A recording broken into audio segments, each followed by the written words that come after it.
Buenos días, mi nombre es Camilo Eusebio Torres Romucho, médico residente segundo año en neurocirugía del Hospital Guillermo Almenara Irigoyen. En esta oportunidad, en el marco del curso de telesalud de la Universidad Nacional Mayor de San Marcos, realizaré una telecapacitación dirigida a personal de salud, en este caso médicos generales que se pueden encontrar durante el curso de su SERUM, o médicos especialistas de alguna sede de provincia que no tengan experiencia en el manejo del traumatismo craneoencefálico o lesión cerebral traumática.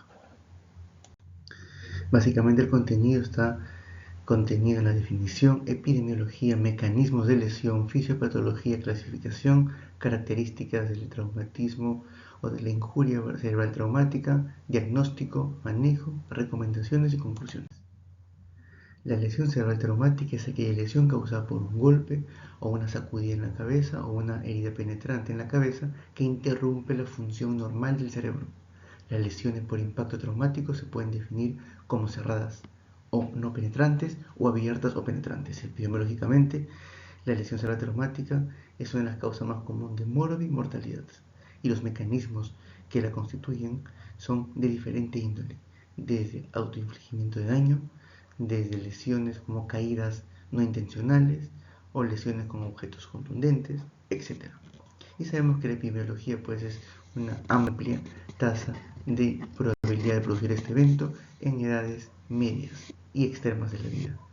La parte extrema de la vida son las caídas o accidentes, y en la parte media son accidentes de tránsito o lesiones infligidas por terceros, etc. Es importante los mecanismos de lesión. Los mecanismos de lesión son muy importantes, puesto que estos nos permiten ver cuál es el magnitud de la lesión. Como vemos, los mecanismos de lesión cerebral pueden estar basados en el Glasgow. El Glasgow nos permite clasificar a la cefalea o el mecanismo de la lesión cerebral traumática según un grado de severidad. Un grado de 13 a 15 nos da un grado leve, de 9 a 12 moderado y 3 a 8 severo. La pérdida de la conciencia de 0 a 30 minutos es leve, más de 30 minutos a 24 horas moderado, más de 24 horas severo. Hasta 24 horas, alteración de la conciencia leve, más de 24 moderado y más de 24 severo. Las imágenes normales se encuentran leve y anormales o con riesgo de normalidad, tanto en moderado como severo, así como el tiempo de recuperación. Entonces la escala de Glasgow viene a ser un parámetro importante para ver la severidad de la lesión. Fisiopatológicamente tenemos que tener en cuenta que la lesión cerebral empieza con una lesión primaria y una lesión secundaria. La lesión primaria es aquella lesión que se caracteriza por la energía del impacto de la colisión o del golpe de la cabeza con el objeto o con el mecanismo traumático. En este caso se produce una injuria focal, luego se produce una degeneración o una hiperexcitabilidad, un daño en las membranas axonales, luego en la salida de potasio de la membrana celular, la aparición de aminoácidos excitatorios, en este caso neurotransmisores, daño mediado por calcio, que es muy importante esto, hipoxia celular, que lleva a la isquemia, lleva a la mecanismos de anaerobios de metabolismo, con aumento de ácido láctico, muerte celular, apoptosis, y al final un círculo vicioso que va a llegar a la muerte celular programada. En este caso la lesión primaria es por energía y la lesión secundaria es secundaria esta por los mecanismos de cascada inflamatoria. La lesión puede ser a su vez focal o puede ser difusa. Es importante tener en cuenta que la focal son los hematomas que conocemos, hematomas epidurales, hematomas suturales, y la difusa no necesariamente puede ser constituida por hematomas, pero sí con una gran lesión a nivel de la corteza cerebral, habiendo una disminución de la fase córtico-subcortical, es decir, no se puede ver la sustancia gris y la sustancia blanca, cómo se diferencian ambas. Por ejemplo, en el grado 1 de la lesión axonal difusa no se ve esto. En el grado 2 vemos que los 4 lóbulos están comprometidos por un edema severo y una mala diferenciación entre la corteza y la subcorteza. Y por último, el grado 3 incluye un daño que va al tronco cerebral. Entonces esos son los daños difusos. Los severos o difusos son los más graves, los que tienen un peor pronóstico funcional y de vida a corto o largo plazo, mientras que los locales o focales son aquellos que tienen una cirugía como mecanismo de tratamiento. Otra vez, las lesiones traumáticas, en este caso llamamos las lesiones con contusiones hemorrágicas, en este caso las moderadas, es importante tener en cuenta que son lesiones que tienen que ser observadas, puesto que por la misma naturaleza del trauma, estas son dinámicas y pueden crecer o expandirse en el tiempo. Otra cosa que tenemos que tener en cuenta acá es la clasificación por mecanismos. La clasificación clínica es por el Glasgow, leve, moderado o severo. 13 a 15 es leve, 9 a 12 es moderado, 8 severo. La escala de Glasgow, ampliamente conocida por todos los personales de salud, y es importante tener en cuenta. La mecánica puede ser un traumatismo encefalocraniano cerrado, puede ser uno penetrante o abierto, o uno por choque o por onda expansiva. Otra forma de clasificar es la clasificación radiológica, en este caso sería por la clasificación de Marshall. Es importante que en Marshall hay 6 tipos de lesión, desde la tipo 1, donde no hay lesiones visibles, en la tipo 2, donde el paciente tiene las cisternas patentes, pero la lesión es pequeña, tiene menos de 25 centímetros cúbicos, de 0 a 5 división de línea media, la 3 en este caso igualito, la división de línea media está entre 0 y 5, no hay lesión grave, pero ya las cisternas están comprometidas, en el grado 4 la línea media se divide a más de 5 milímetros, ahí por fin ya se acaba o se irrumpe lo que es la línea media, más de 5 milímetros, y la lesión todavía no supera los 25 cc de volumen. En el grado 5 hay una lesión quirúrgicamente ya evacuada, y en el grado 6 una no evacuada. Obviamente, mientras más Marshall es, más mortalidad. La segunda es la de Rotterdam, que tiene como criterio de clasificación las cisternas basales, la línea media, las lesiones epidurales y el compromiso ventricular, saliendo un score, ¿no? Entonces vemos que los scores van del 1 al 6 y la mortalidad es mayor a medida que el score aumenta. Si hay desviación de línea media, hay presencia de un hematoma epidural o una lesión epidural de efecto de masa, si hay unas cisternas basales comprimidas, ausentes, borradas por el gran edema difuso que hay, obviamente hay mucho peor pronóstico. Segundo, ya vemos otra vez repitiendo las lesiones primaria y secundaria. La lesión primaria es la que se representa por la energía del trauma, y la secundaria el estrés oxidativo, la formación de radicales libres, todo lo que ya conocemos a nivel de la lesión traumática. Los hematomas tienen diferentes mecanismos de lesión. En este caso, un hematoma subdural, por ejemplo, tiene un mecanismo predominantemente de inflamación y de daño celular. Las contusiones cerebrales, en este caso los moderados, los pequeños hematomas chiquitos que se encuentran en observación casi siempre, el componente es netamente inflamatorio y tiene que ser observado porque es algo dinámico. Las lesiones axonales difusas están netamente daño molecular de cascada inflamatoria, en este caso daño mediado por el calcio, y la hipoxisquémica, en este caso es un componente mixto de 4 componentes: inflamatorio, células mediadas por daño celular, estrés oxidativo y mediadas por calcio. Importante tener en cuenta acá es que la lesión, en este caso, la lesión primaria o injuria primaria causada por la energía, genera un problema netamente estructural que va a llegar a su vez al edema cerebral. Ese edema cerebral genera una lesión intracraneal que va a llevar a un trauma secundario. A su vez, el propio trauma primario por la energía y por el daño estructural genera isquemia por el edema difuso. Y la isquemia generada por el edema difuso va a generar a la vez también una injuria secundaria, caracterizada por mecanismos inflamatorios. Siguiente, vamos a ver ahora las guías importantes, en este caso, cómo identificar la injuria cerebral traumática de un paciente. En este caso, de la vista de un intensivista, generalmente son los que mejor manejan este tipo de lesiones como pacientes neurocríticos. ¿Cuáles son los síntomas importantes en este tipo? Viene a ser el dolor de cabeza, la cefalea, náuseas, vómitos, diplopía o visión doble, edema de papila, que es un síndrome patognomónico cardinal de hipertensión endocraniana, dilatación pupilar, desviación de los ojos, y la famosa tríada de Cushing, que es la tríada de la hipertensión endocranial caracterizada por hipertensión arterial severa, bradicardia y alteración del patrón respiratorio o una respiración llamada irregular. Todos estos mecanismos son los síntomas principales de la hipertensión endocraniana y son los que van a guiar el manejo del paciente. El diagnóstico es netamente por imágenes, tomografía y resonancia magnética, tomografía para lesiones, en este caso focales, y la resonancia magnética para lesiones difusas que no pueden ser explicadas por una tomografía donde no se vea un daño significativo, pero que el paciente tenga un cuadro neurológico que sea compatible con una lesión axonal que mejor se evidencia a través de una resonancia magnética. El manejo del paciente En este caso está basado también con algunos criterios de clínica tomográfica de hipertensión intracraniana. ¿Cuáles son los criterios? Criterios mayores: cisternas basales comprimidas, desviación de línea media más de 5 y una lesión que es de efecto de basa que no esté evacuada. Los criterios mayores son un Glasgow motor menor de 4, o sea que solamente hay que retirar, una simetría pupilar, una hiporreactividad pupilar o una alteración o una clasificación de Marshall mínimo de 2, en la cual vemos que hay cisternas aún presentes, aún patentes, pero ya con un daño de volumen menor de 25 milímetros y con una desviación de línea media menor de 5 milímetros. Segundo, las variables importantes a tener en cuenta aquí son 5, son 7 variables importantes. Número 1, mantener la volemia. Número 2, la volemia nos va a mantener una buena presión de perfusión cerebral. A su vez, la temperatura es importante, tiene que estar a menos 37.5 para que el metabolismo del cuerpo sea adecuado y equilibrado. Un sodio entre 140 y 150, una hemoglobina entre 7 y 10, para que empecemos controlando la ruta del oxígeno. Una buena hemoglobina nos asegura una buena perfusión de oxígeno a nivel tisular. Glicemia 180, igualito, un buen metabolismo. Igual el dióxido de carbono entre 35 y 40, nunca por debajo de 30. Y una saturación de oxígeno más 92 o una presión de oxígeno mayor de 70. Lo normal es de 80 a 100, pero un mínimo de 70 para que no haya un daño cerebral.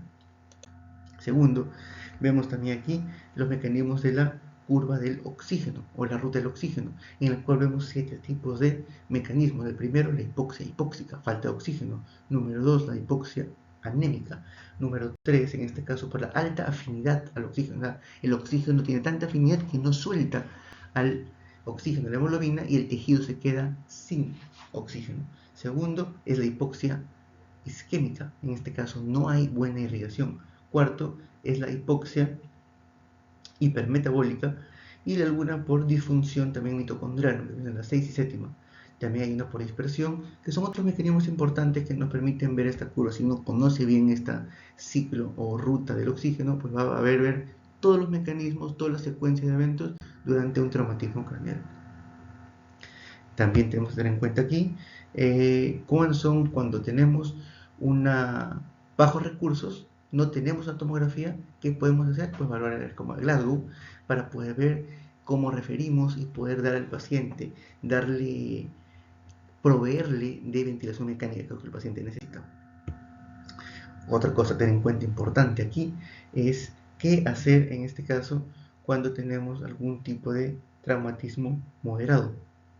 Bueno, tenemos que mantener las medidas, o mantener la volemia, tenemos que tener una presión de perfusión mayor de 60, una de oxígeno de mayor de 90, una presión de dióxido de carbono de 35 a 40, glucosa, sodio más de 30 a 35, glucosa más de 60, pero menos de 180, hemoglobina más de 7, tiene que tener una normotermia, una temperatura adecuada para un metabolismo adecuado, evacuar las lesiones que generen efecto de masa y una cama a 30 grados como mínimo en la cabecera.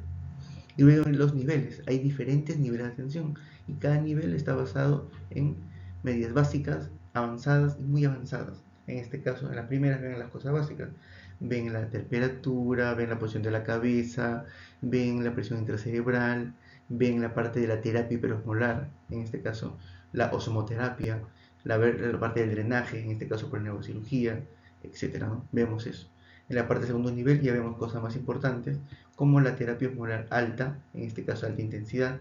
Vemos el incremento de la sedación como un mecanismo de neuroprotección que es muy importante tener en cuenta. Considera también el Glasgow, es muy importante tener el Glasgow aquí, y ver el control de la presión arterial que no sea más de 25 en forma sostenida en el tiempo. En el tercer nivel vemos ya temas de temperatura. En este caso hablamos de ajustar la temperatura, a veces podemos decir a una hipotermia fisiológica, hipotermia terapéutica, perdón, importante en este tipo de pacientes.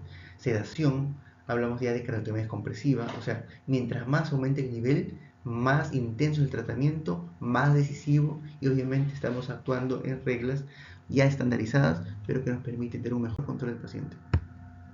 Siguiendo con esto, el manejo es importante tener en cuenta que la presión de perfusión cerebral objetivo tiene que estar entre 60 y 70 milímetros de mercurio.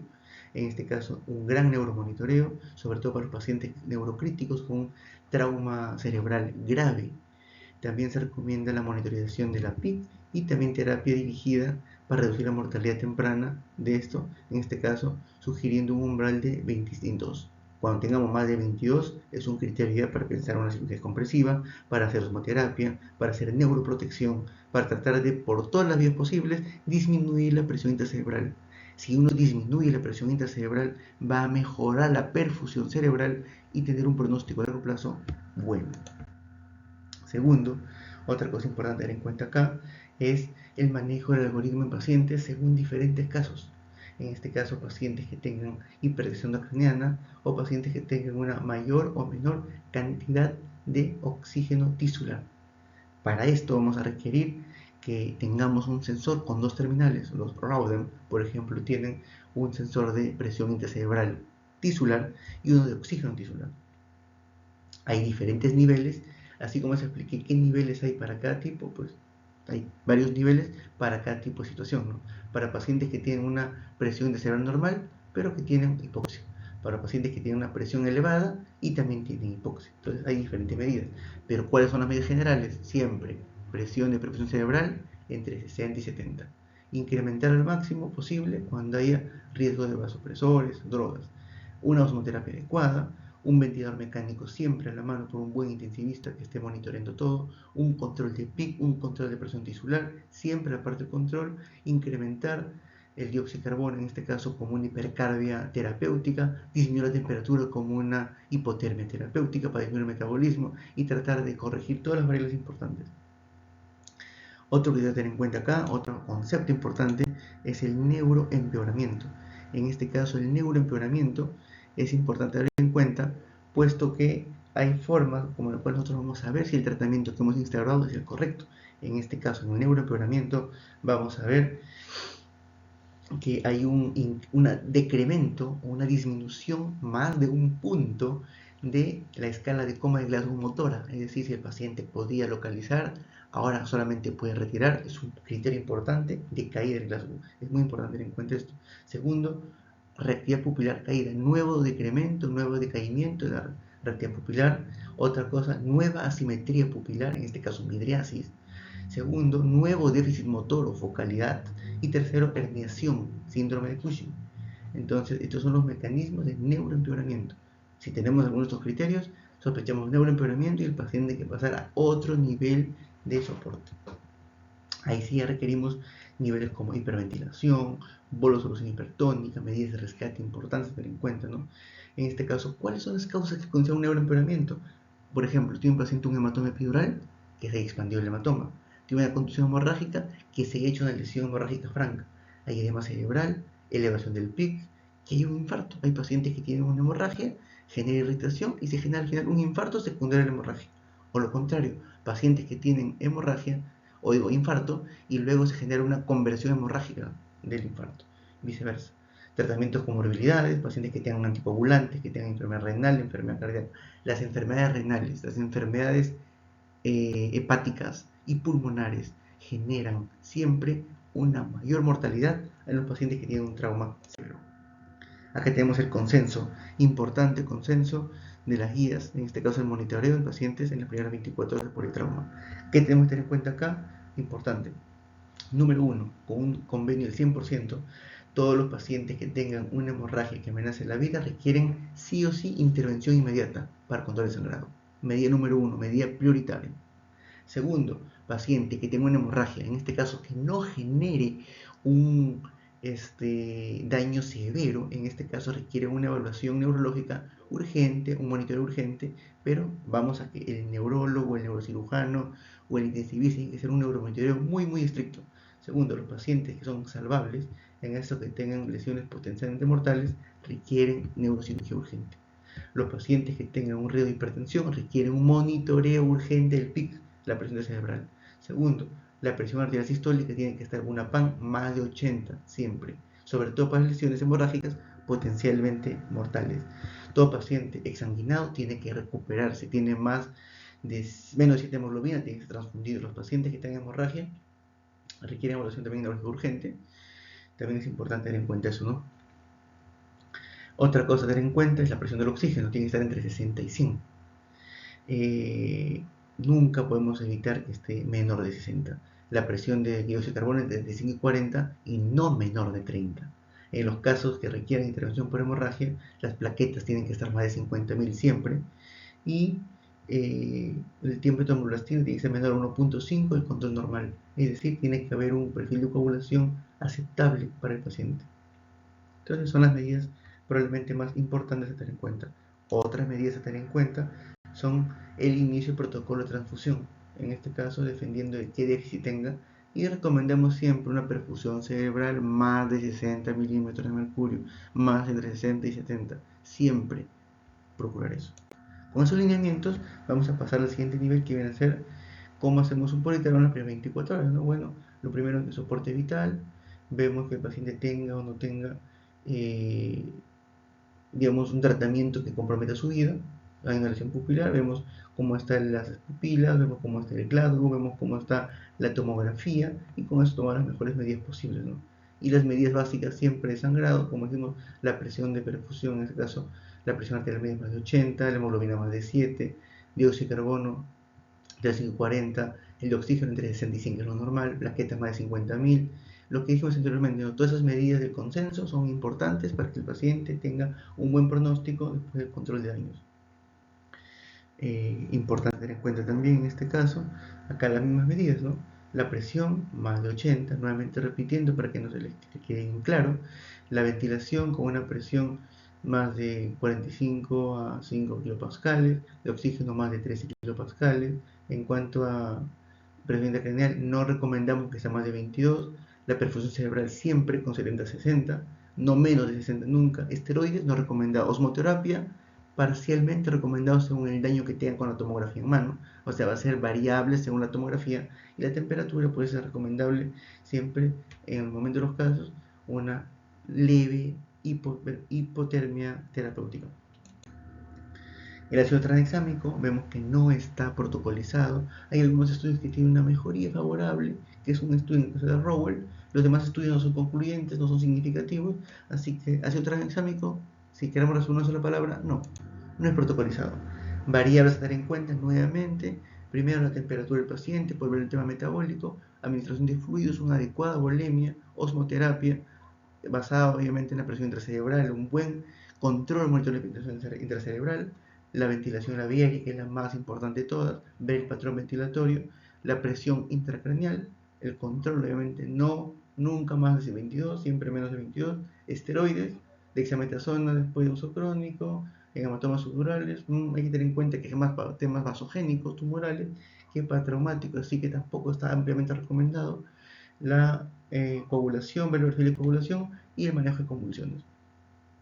Siguiente, tener en cuenta la craniotomía compresiva. Es importante tener en cuenta que en dos ensayos que la craniotomía bifrontal tiene un peor pronóstico que la craniotomía de un hemicráneo, en este caso una frontotemporoparietal, que son supuestamente mejores. Así que acá no hay mucho que pensar. Acá vemos los resultados, los outcomes. Aquí vemos una craniotomía bifrontal y una craniotomía compresiva frontotemporoparietal unilateral de un hemicráneo, que obviamente es mejor, tiene menor complicación, tiene mayor control y es la que clásicamente hacemos nosotros en el servicio de neurocirugía. Siguiente, que hay que tener en cuenta aquí es neuroempeoramiento, ya le dijimos anteriormente, ¿no? Es el incremento de más de un punto de Glasgow motor, nuevo déficit focal, nuevo déficit pupilar, nueva actividad pupilar, nidriasis en este caso, o síndrome de herniación. Cualquiera de ellos, por aquí le mencioné, ¿no? Son netamente controlables. Acá igualito, siempre hay que tener en cuenta el presión tisular de oxígeno, la presión intracerebral, en este caso la presión venosa yugular, en este caso es importante tener en cuenta la parte del drenaje venoso, microdiálisis cerebral, que es un mecanismo nuevo en el cual se hace a través de un pequeño sensor bioquímico, cómo se encuentra el piruvato con la glucosa, algunos metabolitos importantes del ciclo de Krebs que nos ayudan a ver qué tan metabólicamente estable o inestable es el cerebro después de un traumatismo.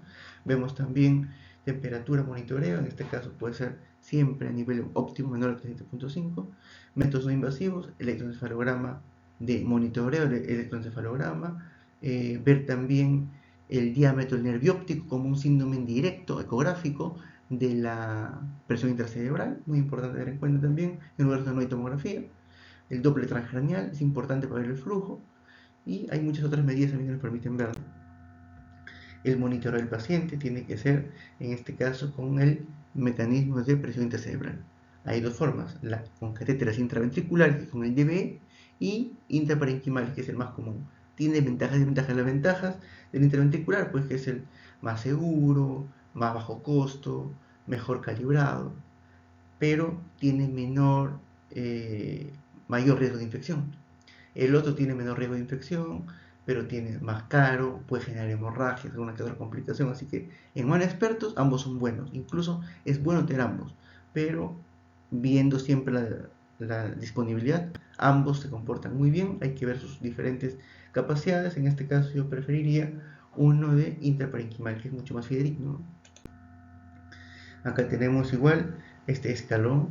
Vemos acá cuáles son las medidas a tomar en cuenta, medidas profilácticas básicas, tenemos medidas que van a bajar dependiendo de la resección de la masa, el efecto de masa, la osmoterapia, la hiperventilación, la hipotermia terapéutica, los barbitúricos, en este caso viene a ser la parte de neuroprotección, sedación con neuroprotección y la craniotomía compresiva, ¿no? Entonces, los que mejor disminuyen la presión intracerebral son la descompresiva y las medidas de evacuación, o sea, la parte neuroquirúrgica son las que mejor disminuyen la presión intracerebral, son las mejores medidas para disminuir la presión intracerebral. Las demás medidas, la hiperventilación, la hipotermia, la osmoterapia, son medidas importantes, pero que solamente son complementarias.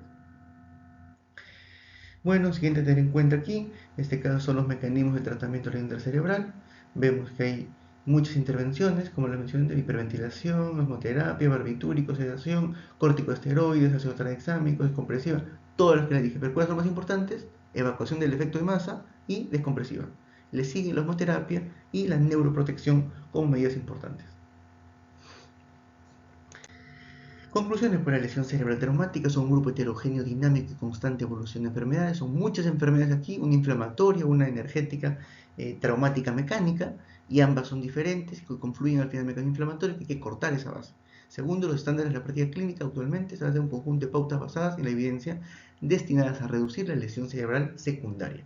El reconocimiento temprano, la resucitación acelerada, la estabilización fisiológica de todas las variables que mencionamos son puntos importantes a tener en cuenta, sobre todo en los pacientes neurocríticos, para reducir la mortalidad, mejorar los resultados funcionales a corto y largo plazo. La estimación de un pronóstico de un trauma cerebral, una injuria cerebral traumática, sigue siendo difícil. Hay muchos objetivos, hay muchas variables a tener en cuenta, hay muchas limitaciones en nuestros hospitales que no nos permiten tener un adecuado control. En nuestro hospital tenemos todo, todos los sensores, todo, pero en un hospital del estado alejado de provincia o incluso el mismo Lima no tienen esos recursos, los pacientes tienen un peor pronóstico funcional. Y las directrices o direcciones futuras de la injuria cerebral traumática deben tener la implementación de estudios que mejoren los resultados funcionales, que hayan o implementen herramientas para pronóstico, para monitoreo en los hospitales y hacer al paciente el mejor tratamiento posible.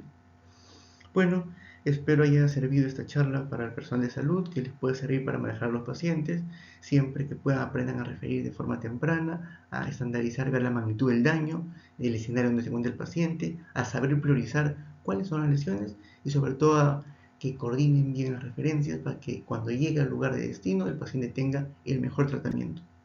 Entonces, espero les haya servido y bueno, cualquier cosa, gracias por la